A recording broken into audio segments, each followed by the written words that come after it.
Coming up, what an excellent day for the return of Pazuzu. He's back, baby!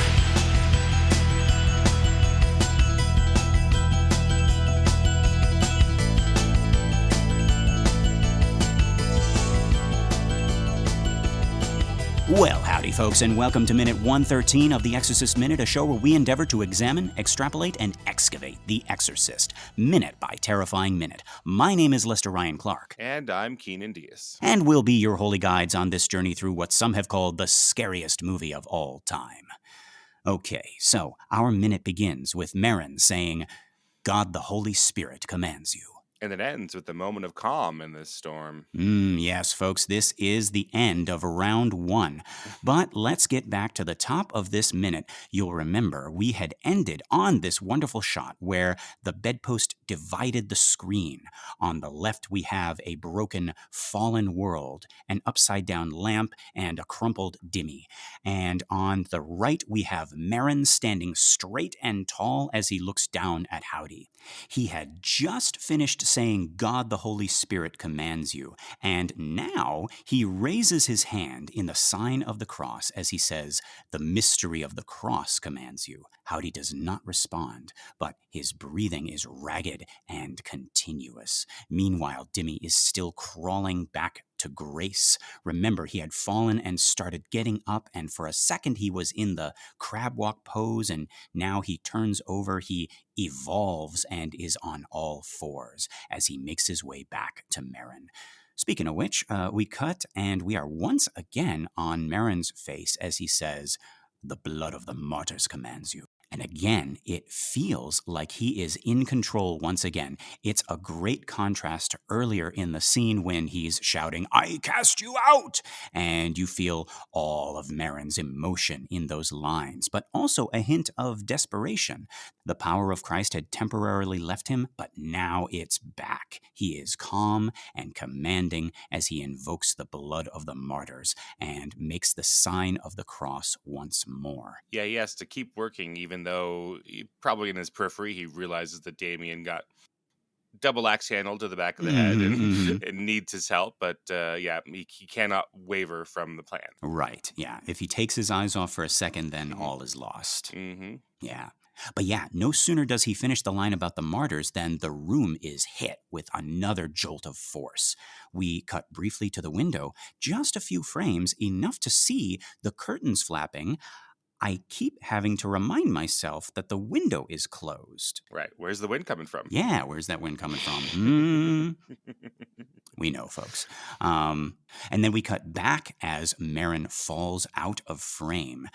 Then we're on the floor, almost where Merrin could have fallen, watching the whole room shake. And Dimmy has finally gotten up, but then lurches forward and stumbles back down next to Merrin against the wall. It is such a quick and confusing shot. I don't think we're even supposed to register all of the movement in the first few frames.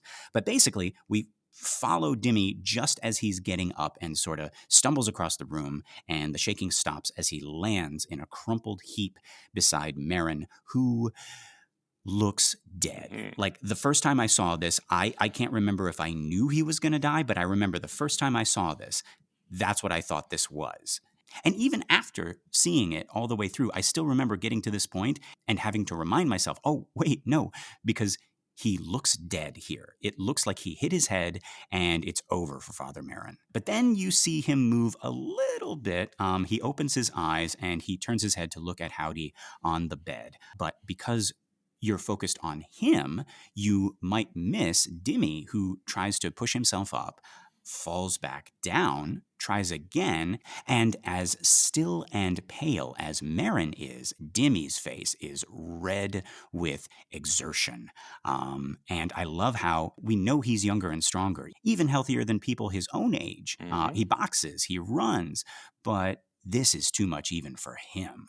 It is testing his physical limits. And I like how that exhibits his strength, but also Merrin's strength, because somehow Merrin is able to physically withstand what even Dimmy is having trouble with. And now, looking at that little brief moment where he's stumbling around frame by frame and falling next to Marin, I'm seeing more of that rug that you were pointing out. Yes, that, Mm-hmm.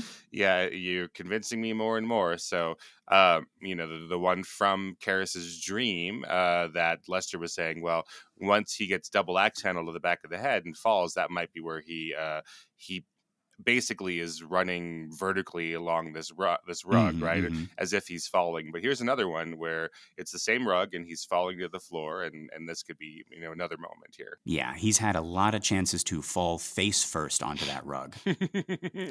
Examine it. Do something useful while you're down there. Learn about rugs. He's very, very familiar with the threading and the pattern. Right. Yeah. But yeah, so they both look up to the bed as we begin to hear this high, keening. I don't even know what you call this sound. It's not a moan. It's not a wail. It's not a cry. It's not something a healthy human does. It's something that happens when you don't have control of your own lungs and air is just being pushed out of you and hitting your vocal cords as it goes. Hmm. Whatever it is unnatural and unnerving. And again, completely opposite of what you expect the devil to sound like. We cut and we see the famous silhouette. Reagan up on her knees on the bed, arms free, hands up and curled into claws. The room is filled with smoke, which we only see because of the light, which we can see as either emanating from Reagan like a halo, Hmm. which again, this is the second instance of white light possibly representing the devil. Hmm. The first is our famous poster shot, right, with the shaft of light coming out of Reagan's window and Okay. shining on Marin. Yeah. And we talked about how that could be like Marin answering the call of a higher power, right? The power of Christ is compelling him. But then, yeah, why is it so scary? Yeah, right. So in any case, it's odd how in that image and now this one also, the devil's presence is also felt. Hmm. Any thoughts on that? Like, I'm not talking about the statue yet. I'm just talking about the white light. Well, yeah, that's interesting. Just the idea of it being something mystical and scary out there. Mm-hmm. Like in Close Encounters of the Third Kind, Spielberg's movie, which is about 4 years after this one. Mm-hmm. Like Mm-hmm. it is terrifying when you don't know whether these lights are coming. At the beginning, you don't know what the lights are coming from at all. Right. So there's a lot of interpretations of that movie as the terrifying nature of being approached by God or angels or something Right. mystical rather than aliens. You don't know what they are at first. Mm-hmm. You've seen the poster, so you know it's aliens. Right. But Yeah. in the actual course of the film, it's just like, oh, I'm here minding my own business, driving my car down the road, and something shocking and outside of my understanding, and that's just represented by white light. Yeah. Yeah. And then later on you get to know that, okay, these are friendly aliens, but it doesn't mean that they didn't make you shit your pants back there. No. No. Yeah. Yeah. Well, it's the whole like be not afraid thing all over again, Yeah, right? exactly. Yeah. So whatever this is here, he keeps telling me to be not afraid. Mm-hmm. And yet here I am Yeah. being afraid. Yeah. Yeah. Yeah. Mm-hmm. One last thing about this shot before we move out onto it. So, like, yeah, she's like worshiping it. She's like grappling towards it. Yeah, I have a question about that. Yeah. Further down, and like, oh, are you talking about worshiping the light or grasping the light or Whatever it the? is, yeah, whatever Okay, it is, she is as if she's trying to touch it, like trying to touch yes, this light, and it's not possible to touch it. Yeah. right. But she also, yeah, so it also recalls like the negative side of bondage to this higher power, right? Because Hmm. she has these straps that Damien has almost died putting on her, like Right. trying to tie her back again. And they're broken and they're hanging off of her like chains, and Mm-hmm, it's mm-hmm. so in this completely blackened out backlit idea where she's just this eclipse, yeah, she's just the silhouette. Mm-hmm. It looks like her chains, and she seems to be like delighting in her chains. Yes. Okay.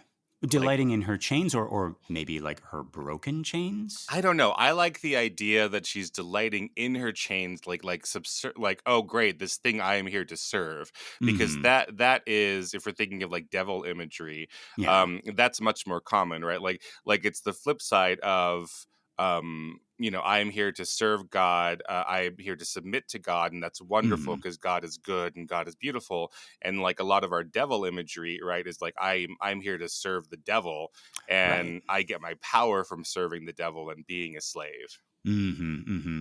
I'm listening to an audiobook version of Goethe's Faust right now, Uh-huh. and seems like the devil, he plays both sides. Mm-hmm. Because like when we got Mephistopheles, he is happy to be a slave, Right. and because it's he's playing the long game, but no, like I've seen that as well. Is kind of the stereotype of people in the devil's service, just giving over completely and relishing in the giving over of themselves. Right.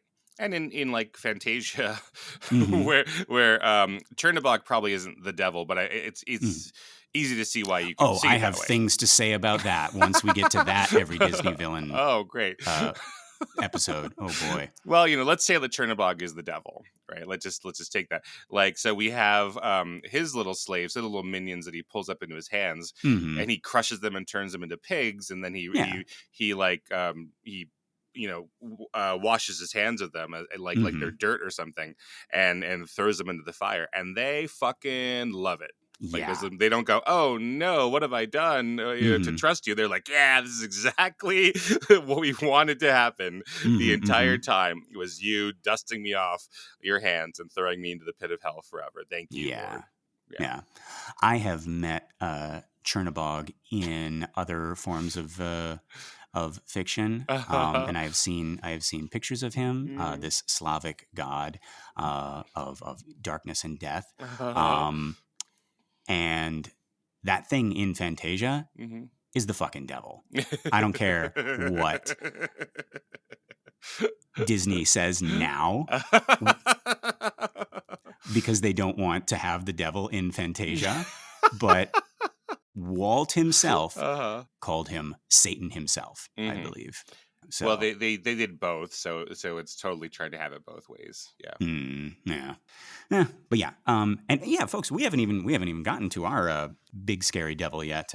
We're just looking at this light, and we're looking at Reagan. Light, Um, terrifying, scary. yeah, but Keenan, when you were saying like this is her grasping for the light or worshiping it, Hmm. you're talking about Reagan. No, howdy. Okay, okay, good. Hmm. That's what I thought. Yeah, Yeah, yeah, yeah. yeah. But yes, so in this shot, we can also see like a faint outline of the Pazuzu statue. It's very faint. I'm not even sure we're meant to see it yet, but it's there in the shadows.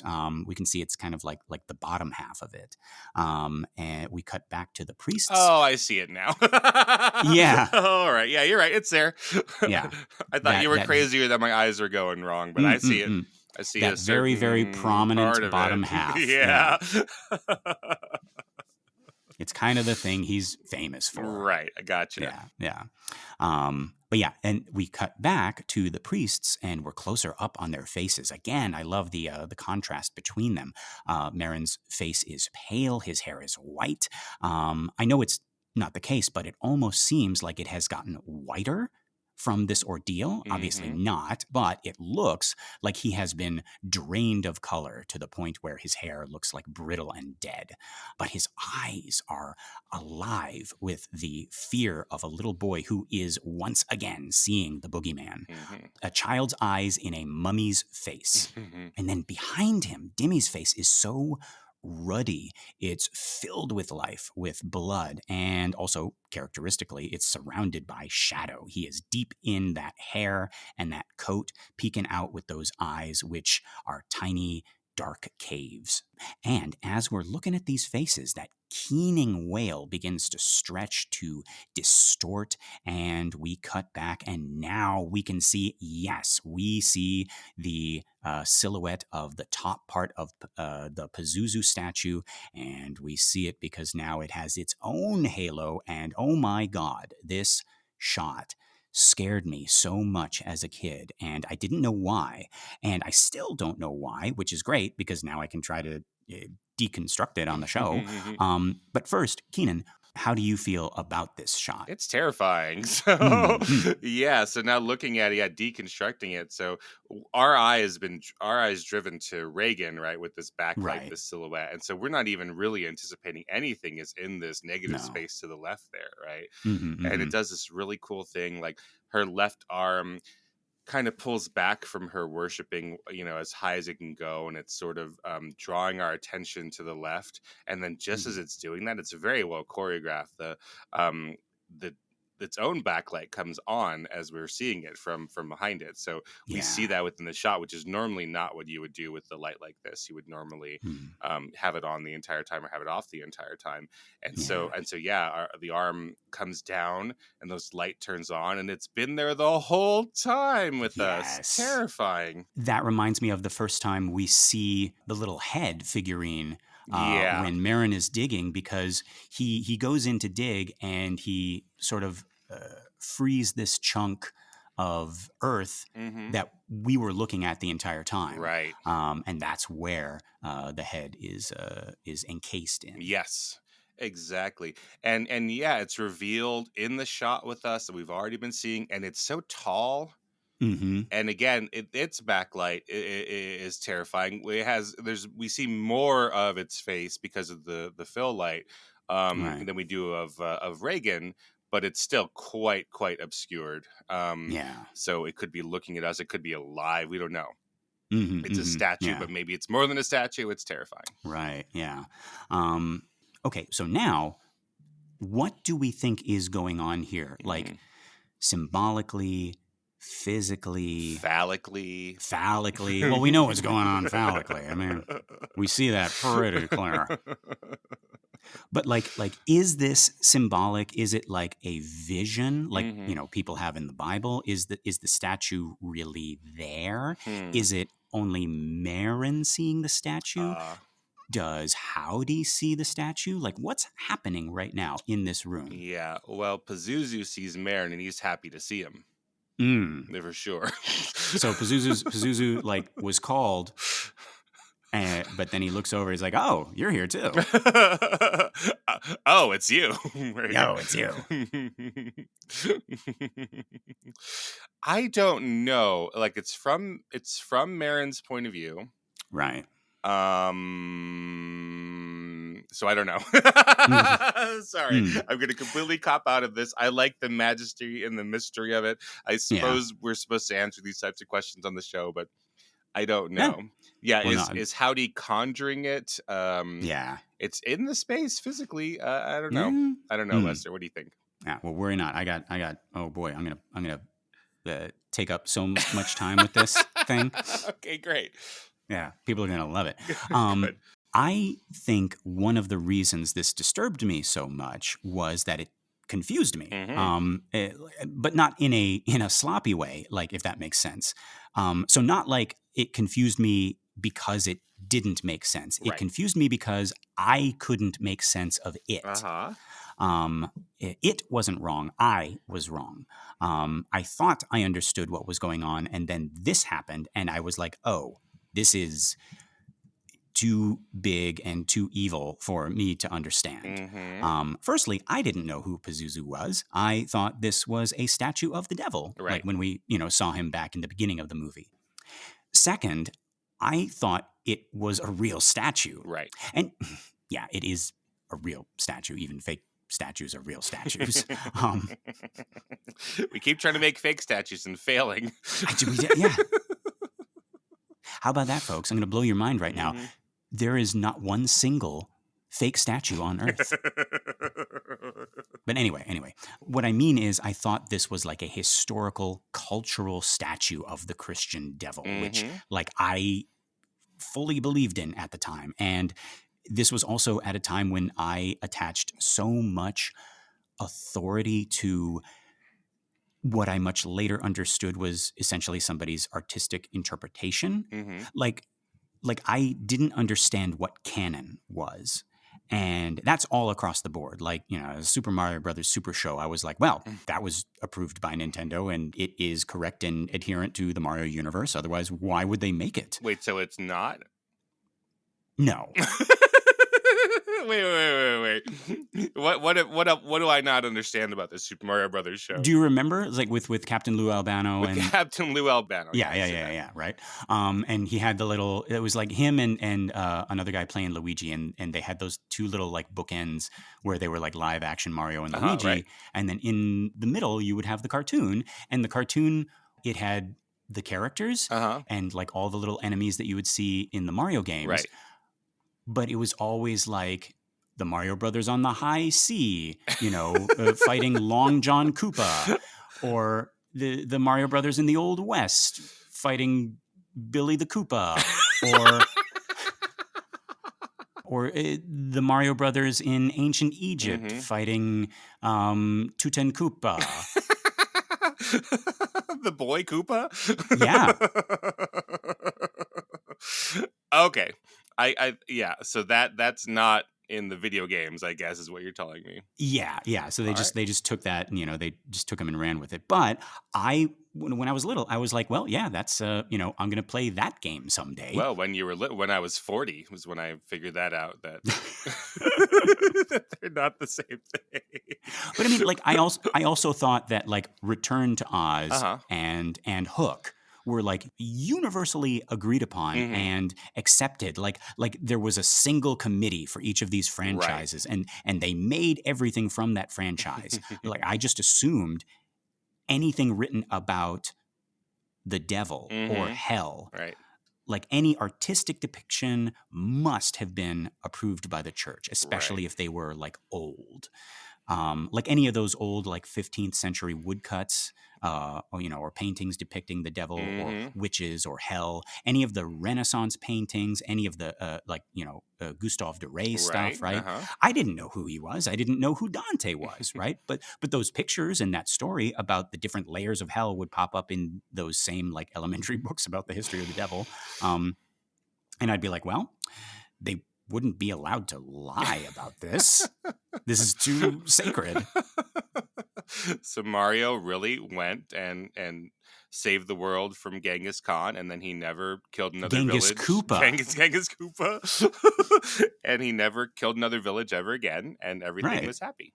Yeah. We're actually like, it's 1 in every 3 people is actually related to Genghis Koopa. This is true. That's true. That you can't say that on the radio. Canon. You can't lie. They'll take away my podcasting license. Yeah. But yeah, so back to this statue in our movie, right? This hideous, terrifying statue of what I thought was Satan, and which must have been carved long ago by either the church or by worshipers of Satan.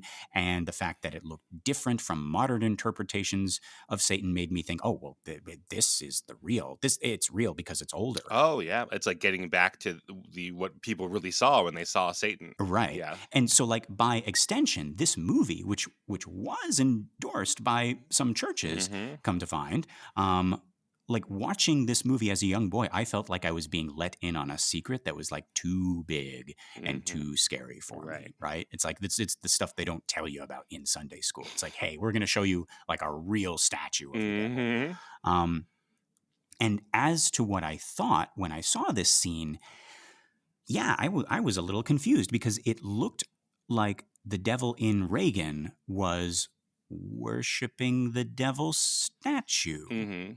I was like, okay, the devil is worshiping himself? Like, is that a thing the devil does? I still think so, yeah. Yeah. I mean, it's like we just read Paradise Lost and Paradise Regained. He kind of does. But then I was like, okay, is Reagan worshiping the statue? But it's not her voice. It's the devil's voice making that weird sound.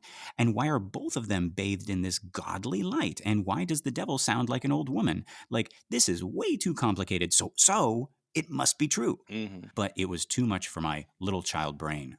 So in the end, I just decided this is dark, forbidden knowledge that you'd have to be a priest to understand. And I just decided not to think about it. And that's pretty easy because it's only there for a couple seconds and then you can like forget about it. But every time I'd watch it again, it would pop up. And I was like, it was like being reminded of some unsolvable religious mystery, Mm-hmm. like the problem of evil. Well, you were very young, so you weren't Yes. aware that the devil could worship himself because Yeah. you hadn't learned how to worship yourself at that point, probably. Right. Yeah. It starts with yourself, folks. Well, that you're saying you're much nicer than I'm saying it. I'm saying it dirty as little Lester doesn't know how to worship his own I thought statue. Right. Yes. My monolith.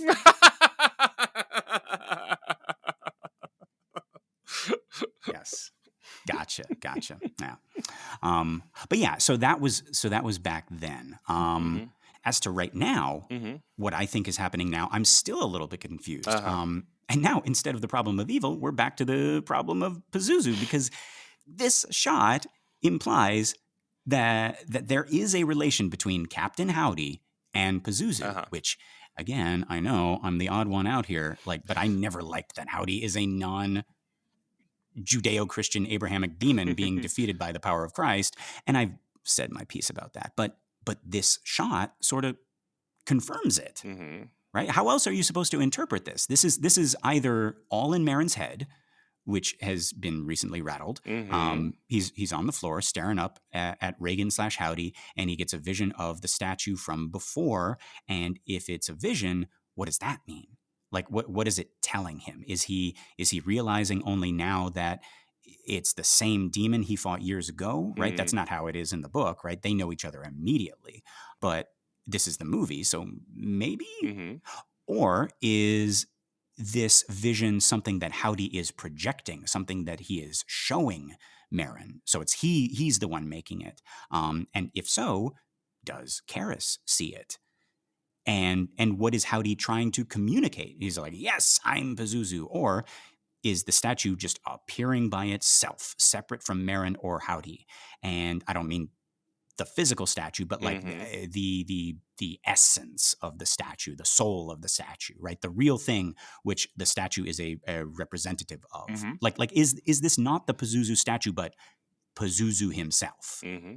Right? Like he was summoned by Howdy. And what does that mean? Like, is Howdy calling upon him to give him power? Is it the same thing I thought back when I was a kid, except instead of the devil worshiping the devil, it's Pazuzu worshiping Pazuzu? Mm-hmm. That doesn't make any more sense. But those are my only options. It's either Marin's vision, which Mm-hmm. means only he can see it, which also makes it subjective, or it's Howdy projecting this vision to both of them, or the entity of Howdy is calling upon / worshiping Pazuzu, who might be the same entity. Yeah, I don't get that. I don't think that Damien sees this. I don't get that feeling, right? Because then he doesn't. Okay.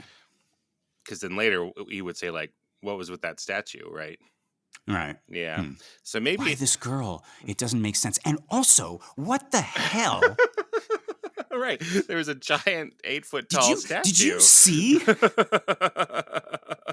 Right. So we don't have any indication of that. So I guess the two options are either that Marin sees this or Howdy sees this. We don't get a lot of shots from Howdy's perspective. So No. so maybe it's Marin's, and that I don't know the Mesopotamian religion well enough. Like I just learned about it, doing this podcast with you. Right. But in some of the fetishist religions, which I know the Mesopotamian one isn't exactly that, but like the god and the object that represents the god are the same thing. Right. Yeah. So us today, like making this distinction, would be is misreading that religion, right? And sometimes like it literally is. So you're saying maybe Howdy has like called Pazuzu here, and Pazuzu doesn't have a form of his own. He just has a statue for him, right? Okay. Yeah. So he's literally in the room. Yeah. Oof. That's chilling. But yeah, folks, let us know what you think. Because I'm still fascinated by this single shot, and I want to know what other people think is going on here. So yeah, write us the Exorcist Minute at gmail.com. And folks, before we leave this statue behind, I would like to introduce you to something if you don't already know about it. There is a Turkish horror movie simply called Seytan. It's Seytan. And I am about to show Keenan a YouTube clip. The clip is titled 30 Seconds of Seytan. And it features a version of this statue. It's pretty much The Exorcist. It's a knockoff of The Exorcist. Mm-hmm. Keenan, I'm gonna have you watch this, and Okay. keep your mic on because I wanna hear your reactions in One of real time. these. Yeah. Okay, let's take a look here. All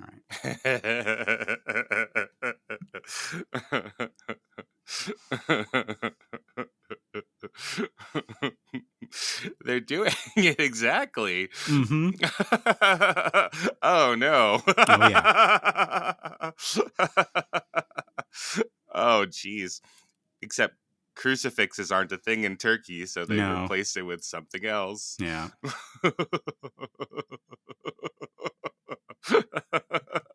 Well, they have that little girl.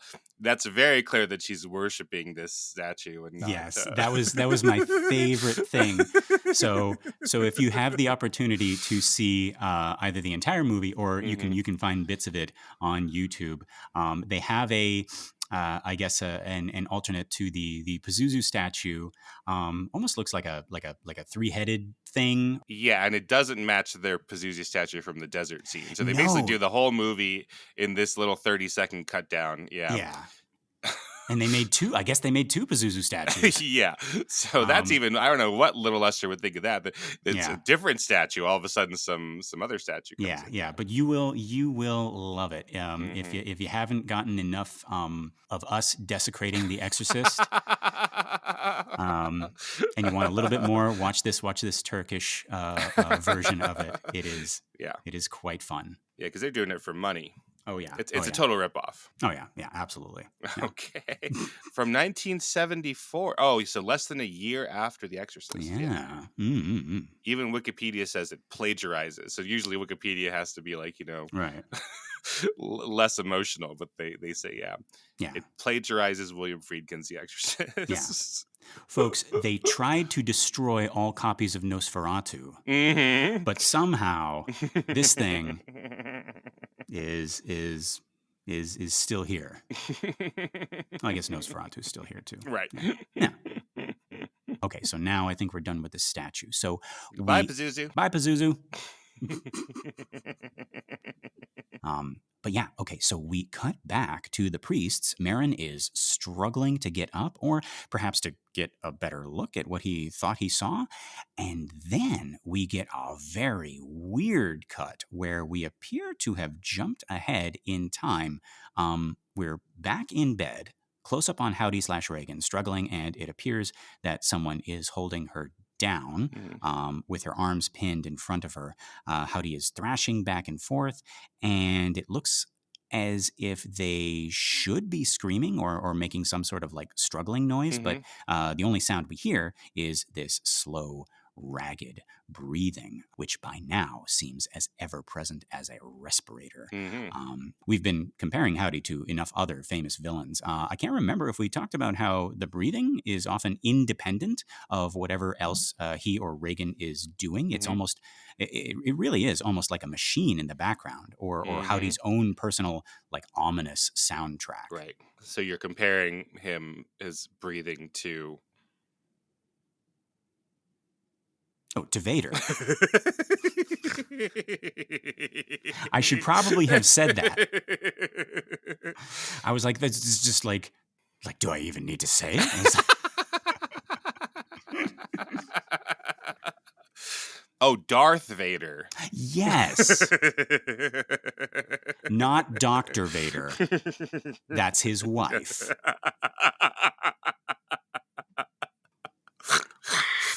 I can't operate on this boy. He's my son. And then just from the bed you hear, no.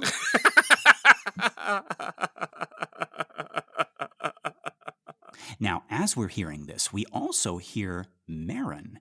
He says, "Give way to Christ, you prince of murderers." And at this, Howdy stops struggling. Reagan's chest goes up and down rapidly as if she is trying to catch her breath. The light is so stark and her eyes are so sunken that we only see two empty, unreadable black holes. But it appears that Howdy is reassessing the situation. Now, I have done some film editing in my day, and I cannot help but wonder, Keenan, tell me if what I'm about to say is crazy. If this shot right here isn't, I don't even know the technical term for it, Mm-hmm. but I have done this trick before. If it is what I am thinking it is, it really looks like this is extra footage, maybe like an outtake or a tail slate of Linda Blair struggling, and then Billy yells cut, and she immediately relaxes. So this is the extra footage after another shot they ended up not using. I hope I don't sound crazy. Like look Oh at no, this. that happens all the time. Okay, yeah. So like look at this with the sound off. It looks Mm-hmm. like something from those YouTube compilations of behind the scenes footage where like there's frantic activity and then it Mm-hmm. suddenly stops, presumably because, someone shouted cut. And now off camera, everyone's resetting. Linda Blair's resetting. She's catching her breath. She might even be looking at Billy, or Mm-hmm. she's just waiting for further instruction. Yeah, And the she can't see Billy because he's, as we saw in some of the behind the scenes footage, he's all the way the hell over there. When she right. gets injured. So yeah, kind of like resting and just now I can't struggle because I can't hear Billy, so I'm trying to hear Billy here. Right, right. And more evidence of this is the fact that someone is holding her down. So in this Mm-hmm. frame, you see someone's hands pinning her, right? Mm-hmm. Mm-hmm. But the next frame we go to, or the next shot we go to, there's no one on top of that bed. Mm-hmm. But before we do that, so the only reason I can think that this is here is to patch up a hole. And we just had that amazing shot with the statue. Mm-hmm. I'm wondering if maybe they had plans for something else that they ended up not being able to do. Or maybe they did it and it just didn't look right at this point in the screenplay. And again, Keenan, you said this as well. It's all over the place, this screenplay. The book and the movie are like three different battles in this room, Yes, right? absolutely. But around this point could be where Howdy is supposed to shout, "Damn you, Marin," in this like prolonged death cry, after which Mm-hmm. Howdy begins singing in that choir boy's voice, like in the book. Maybe the statue shot was even part of that, but for whatever reason, Billy decides, no, we're not going to do that. But now there's this big hole in the sequence of events, and they need some way to bridge the gap and get back to them, tucking a sedated Reagan in and deciding to take a break, because that's how this ends. That's the rest of this minute. But they need like a succession of shots to get from there to there. Yep, that makes sense from the script we have. We have the blood of Christ commands you. Midway through the word command, however, a prolonged howl of pain and rage from Reagan Demon. Damn you, Marin. And then Mm-hmm. we go into the singing, but then at that point, everything is also wrong again. Sharon comes in, etc. And Right. then that's the end of that scene. No Right. mention of a statue. And then we go outside into the stairs. Right. And Sharon's the one in the book who kind of shoos the two priests out because she's got to Yes, give Reagan her medicine. exactly. That's what's going on here. Yeah. Yeah, yeah. So I'm wondering if this thing with her struggling on the bed Mm-hmm. was it kind of like a little Band-Aid to put on like a hole that was created. Yeah, it might be. And the whole could be created by taking out Sharon, but maybe also like, hey, we got this statue finally. It came in, Right. right? Because we had this It went to Hong Kong. statue It went going to all over the Australia. Yeah. place, right? Right. From Australia, it goes all over the world, right? Mm-hmm. And it finally comes and we finally use it. Because I don't see a statue in the script. Maybe it's in later scenes or something, but no, it can't be. Because No, I don't next think time we so. come in, yeah, because next time we come in, you know what happens next Oh, time we yeah, come in. you know what happens next time we come on. Yeah, I don't think the statue is here. Yeah. And folks, yeah, the shot after this makes me think even more that's what's happened, because look where everyone is. Look where Dimmy is, right? He's back over against the wall. He's crawling Mm-hmm. from the bottom left bedpost to the bottom right, almost like towards us. So like who was on top of Reagan a second ago, Mm-hmm. pinning her hands, right? Right. Can't tell me that was Marin. And her hands are tied again. Right. Even if you think, okay, so in Marin's dream or nightmare vision, then her hands are loose. That still doesn't quite explain all the little minutia here. Yeah. But yeah, this isn't meant to disparage this in any way. I think this was a clever use of some extra footage that they had that they used to bridge this gap between the statue shot and them getting Regan back in bed. Yeah, you use some of that stuff that is when you're still rolling, but it's before action and after cut. Use it all the time. Actors don't like hearing that's really useful stuff because they like to think that it's only useful when they are on, Right. when they know that they're acting. But sometimes you get some surprising things you weren't planning for that work in the cut. Sometimes you see transitions because you get to see people turning something on or shutting something off. Yeah, people use that all the time in the films. Okay, yeah. And yeah, folks, I'm only noticing this because we're watching this movie. In a way, it was never intended to be watched. We are over analyzing every minute of this film, looking at it under a microscope, and even then, it's amazing how clean and complete this movie is compared to, if we did this with another movie, even one of this caliber, I'm sure we'd see like the seams even more frequently. We're near the end of the film, and we've only caught like what, 2 instances? Yeah, I suppose so. It's a very well made movie. Oh yeah, definitely. Right, and even if the movie did have more, errors, continuity shifts, etc., doesn't mean it's bad at all. Right. Yeah. Some movies are excellent and they have tons of that. Yeah. And because of the nature of the content of the film, we can always, attribute it to, somebody's somebody's insane brain or something like that, or supernatural stuff or whatever. Yeah. But yeah, okay, so let's get back to it. So Marin says, "Give way to Christ, you prince of murderers." And we cut, and we are on the floor, on the other end of the bed, looking up. For the rest of this minute, the camera is slowly rising. Marin is framed by the 2 bedposts. He is kneeling at the side of the bed. We probably don't even notice Dimmy until he starts to move, but he is back where he was by the wall in the statue shot, and he is facing the wall as he also rises up on his hands and knees and then falls back down. We can hardly see him, but that always looked so real and so painful. He's so injured that he can't even crawl. Like I fell down the stairs recently. Yeah, a thing I have not done since I was a child. Right. And it was a hard, ugly fall. And we have wooden stairs, and at the bottom of those stairs, I had the most painful revelation that this is no longer a child's body, and gravity is not my friend. And I tried to get back up, like a kid would do, and my body said, "No, we're out of commission for the next 15 minutes. You sit here and think about what you did, you idiot." And even after 15 minutes, I tried to get up, and it was like I was feeling how heavy and stupid my adult body was for the first time, and how stupidly fragile. Like I was like, who put me in this thing? How do I move through life with this glass skeleton in a lard jumpsuit? I've heard like people who deal with bodies, like medical examiners or what have you, like describe just how heavy a body is, because like when you're in your body and in control of it, like not after you fall down the stairs, when you're in control of it, like you throw your leg around, you kick and whatever, and it's effortless, and but a leg is like 30 pounds of of just ham hock. Yeah. Yeah. Well, that's terrible. Don't fall down the stairs no more. That's my recommendation. No more falling down the stairs. Yeah. No more falling down the stairs until you sign this insurance paperwork, Lester, that we've been talking about. Right. That leaves me everything you own. I mean, that takes care of things. Right. So that we aren't worried about you anymore.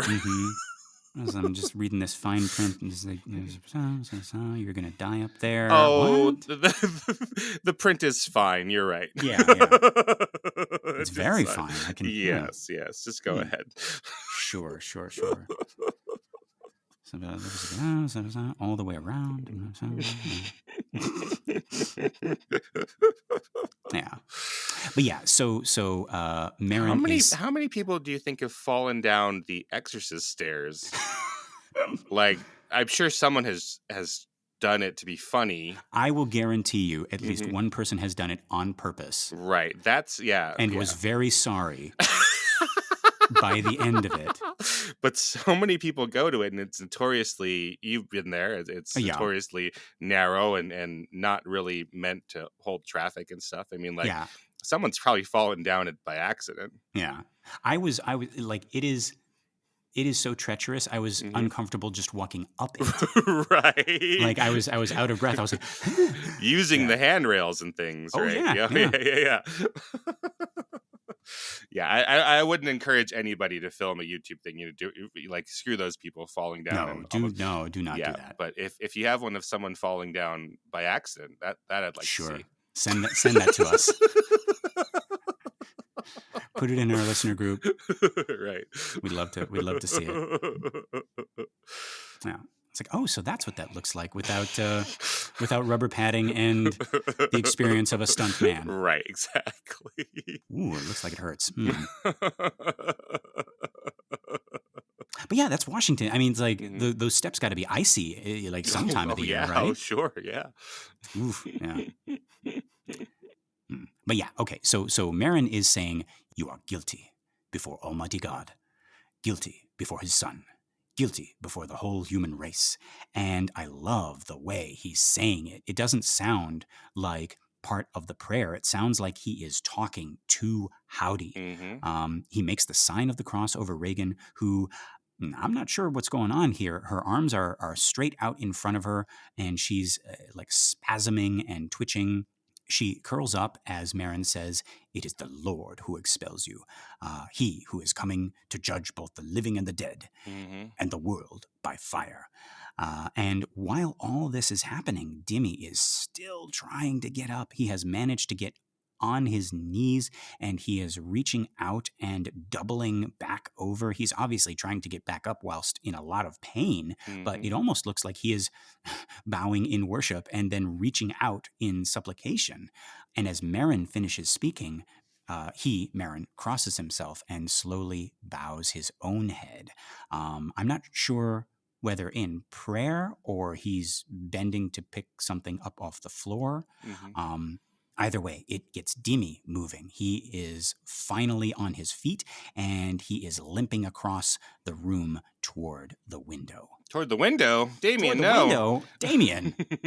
Dimmy. What did your mother tell you about playing with open windows? Not that you would have listened. You're such a stupid boy. Stay away from the window.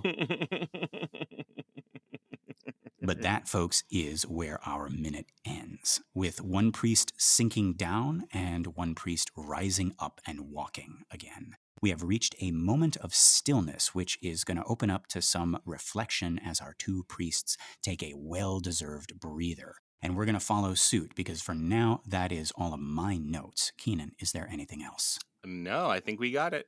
All right, folks, this has been another excellent Exorcist Minute. I've been Lester Ryan Clark. You can reach me on all the socials as Lester Ryan Clark. And I've been Keenan Diaz. You can find me on Instagram and Letterboxd at Howdy Keenan. Yeah, we got our listener group, Compelling Conversations. Go check that out and request to join, and we'll let you in here with us. Thank you so much to everyone who has shared the show by word of mouth or on social media, and a big thank you to everyone who has given us a 5-star ratings on iTunes or Spotify or wherever you listen to our show. We really appreciate it. It's going to help our little podcast grow and find more cool people like you.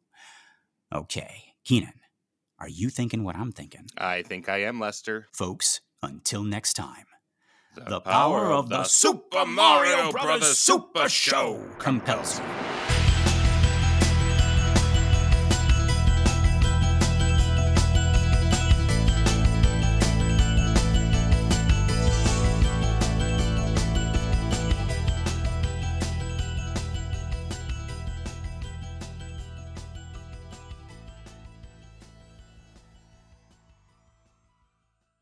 So, Keenan, did you know that the Mario song has lyrics? No, I don't remember. Do the Mario! Swing your arms from side to side. Come on, it's time to go! Do the Mario! No. Take one step and then again. Let's do the Mario! All together now! And what does Nintendo think about this? They allowed this. They fully approve, and this is Mario canon. Chris Pratt should have taken some notes. But like Shigeru Miyamoto sees the Super Mario Brothers Super Show for the first time, and they're like, so Miyamoto-san, what did you think about that? And turns around very slowly. There's a single tear rolling down. This is exactly what I imagined. Yes. And couldn't do it with this stupid pixelated 8-bit piece of shit, and you brought it to real life. Thank you, wrestling legend Captain Lou Albano. Yes, Keenan, exactly like that. Do the Exorcist. Turn your head all the way around.